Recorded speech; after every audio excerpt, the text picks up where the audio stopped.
Hello, boys and girls. I'm here with another story for you, and it's one that I bet a lot of you have heard before. It's one I've heard many, many, many times, and I love it every single time anyway. So I hope you enjoy The Very Hungry Caterpillar by Eric Carle, one of my favorite authors and illustrators. This is another one of those stories that's been very well loved, and so some of the pages are falling out. That happens when you love them a lot. I love the colors in Eric Carle's stories. In the light of the moon, a little egg lay on a leaf. Do you see it there? A little egg on a leaf.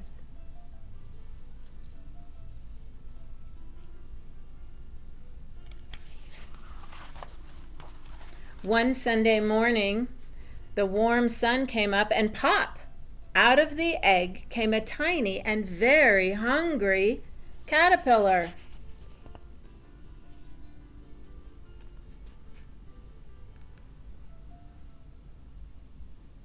See him there?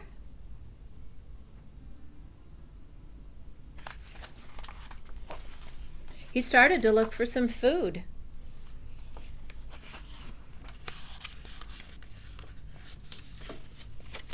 On Monday, he ate through one apple, but he was still hungry. On Tuesday, he ate through 2 pears, but he was still hungry. On Wednesday, he ate through 3 plums, but he was still hungry.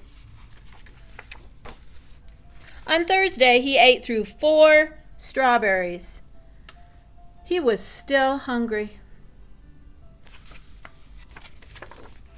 On Friday, he ate through 5 oranges. But guess what? He was still hungry. On Sunday, he ate through 1 piece of chocolate cake, 1 ice cream cone, 1 pickle, 1 slice of Swiss cheese, 1 slice of salami, 1 lollipop, 1 piece of cherry pie, 1 sausage, 1 cupcake, and 1 slice of watermelon. Whew.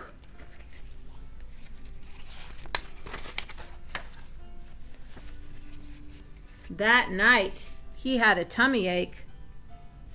The next day was Sunday again. The caterpillar ate through 1 more nice green leaf, and after that, he felt so much better.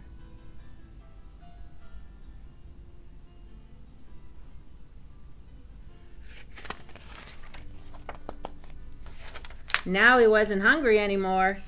And he wasn't a little caterpillar anymore. He was a big, fat caterpillar.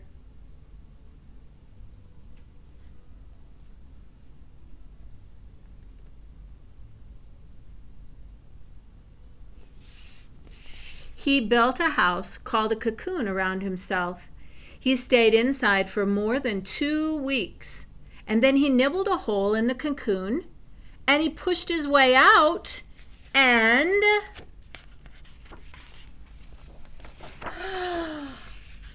he was a beautiful butterfly.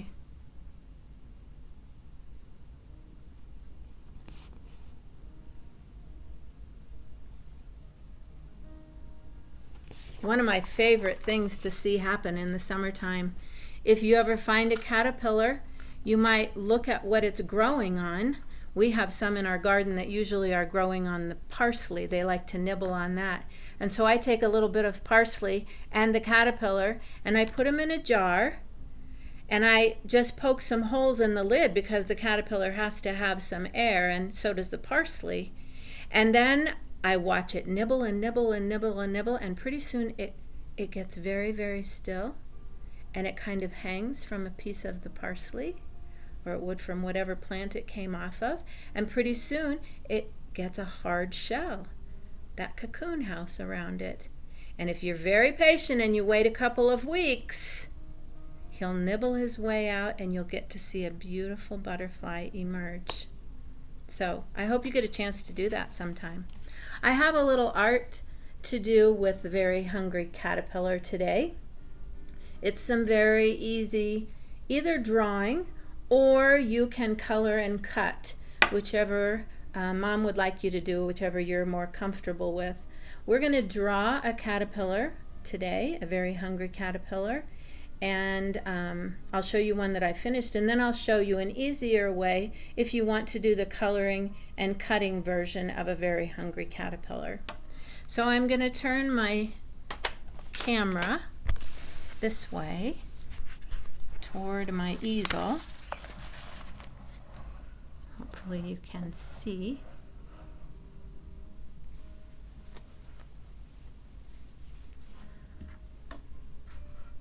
Can you see that okay? And we're going to start by drawing the head of the caterpillar. Now you'll notice in Eric Carle's caterpillar, very hungry caterpillar, the head is a little bit bigger than the parts of the body, isn't it? So we're going to make kind of a nice big ovalish head. Doesn't have to be perfect. Drawing never has to be perfect, remember. And on his head, we're going to give him two big eyes.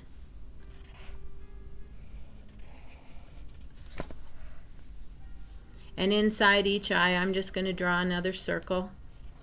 I kind of want it to look like Eric Carle, so I'm doing what he did, what it looks like he did on his. And he made just a circle mouth on the head of his caterpillar. And for the antennas, he just made a line that came up and curved and came down, almost like bunny ears.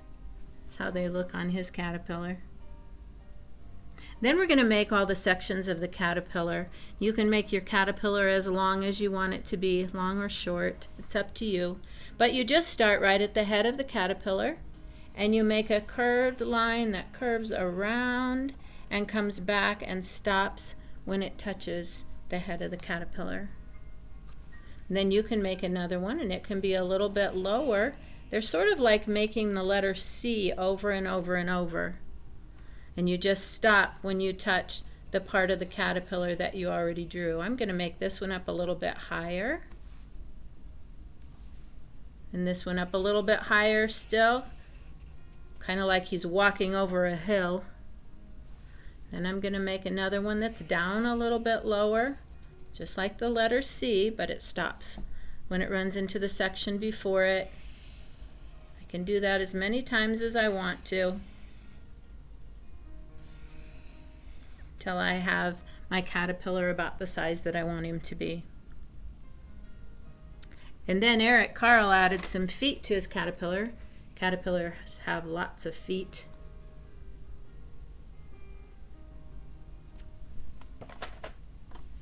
So I'm going to add some feet to mine, and they're just kind of a down and around and back up shape. Sort of a little bump on the end of each line. You come down, make a bump, and go right back up to the section of the caterpillar. You can give him as many legs as you want to.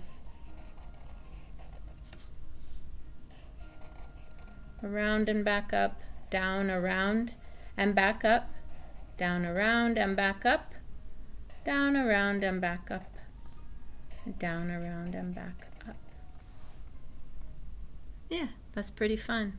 Now I like him to look like he's on the ground, so if you want to use that trick that I showed you making a horizon line before, just start at the edge of your paper up higher than his feet and make a line that runs into the caterpillar, stops and jumps over it, and runs off the other edge. And now he's on the land, and up here we have the sky. I might put a fun little sunshine in the sky, like Eric Carle had in his picture. He had some rays of sunshine coming out, kind of like triangles. They don't have to be perfect either. Eric Carle's artwork was definitely not about being perfect. It was about being colorful and fun, something that everyone enjoys looking at. And then you can color it in. Now I want you to think about all of the colors that Eric Carle used in his artwork. You notice that the face of the caterpillar isn't just red, is it? It has some yellow in it and some orange, and in the middle of the eyes there's dark green and light green. Around the outside of the eyes there's dark yellow and light yellow. And if you look at the sections of the butterfly, of the caterpillar, you'll notice that some are darker green. There are all kinds of greens mixed together. So in your crayon box, if you have lots of colors of green, use them all. Color in your caterpillar so he's nice and colorful. Eric Carle used paint.